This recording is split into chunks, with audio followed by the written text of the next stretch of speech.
Hey guys, it's NeverSink's and today I want to give you a small video, well more like audio, about the new filter update 7.6.0.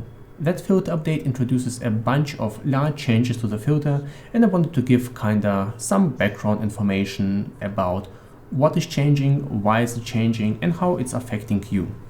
So let's jump straight in.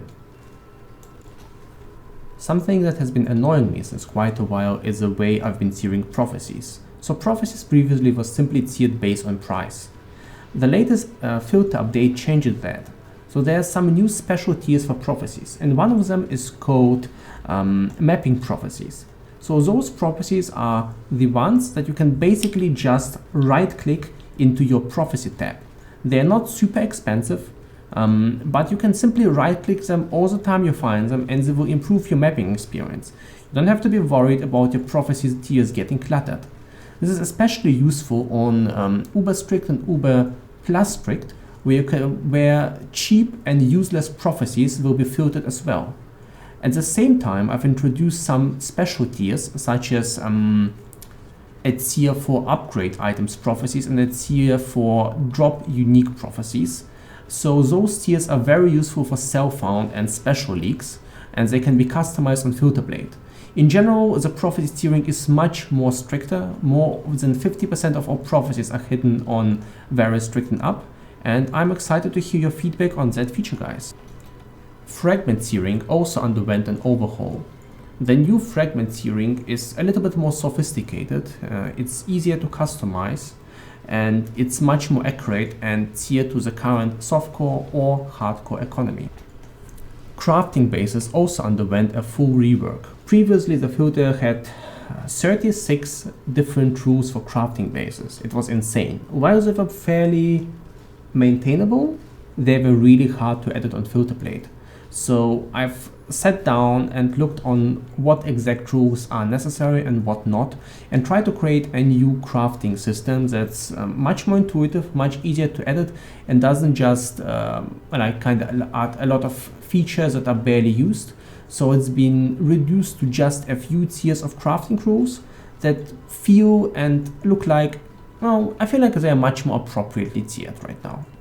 And in general, this update introduces a lot of small changes that kinda tries to blend in the way beams, map icons, colors and so forth work to give the filter a little bit more of a unified appearance. The new influence types are now also tiered the same way shape and elder base types are tiered. That means every time the filter is updated, a special algorithm is run in order to use PoE Ninja and PoE trade, well, passive exile / trade data, in order to tier every single of the new influence types and put them into right, well, tiers and groups. It's not perfect yet, but it's much better than before. And while that should be giving like sometimes some false positives, in general, I think it's a much more accurate way of tiering. So I hope that feature is quite helpful. I haven't tested that too much myself, just a few days of mapping, but I will keep improving it and I'll keep a close eye on it. On top of that, this filter update introduces a bunch of other adjustments.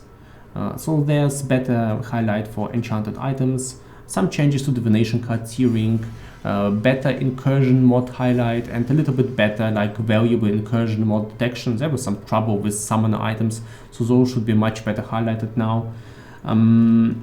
Catalysts now have 2 tiers. I've fine-tuned a flask highlight while leveling. There's a bunch of special new rules for betrayal, and map should be much more appropriately highlighted. So in general, there's like, you can check the changelog. I think there's like 20 to 30 change groups, and each of them consists out of a bunch of changes. So it's quite a large update.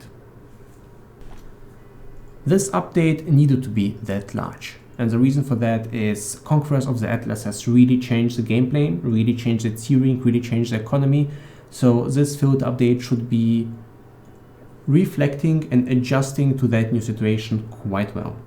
On top of that, on top of all of the changes you can find and read in the changelog, this update also introduces a bunch of new soundpacks, and all of those soundpacks are by Zizaran.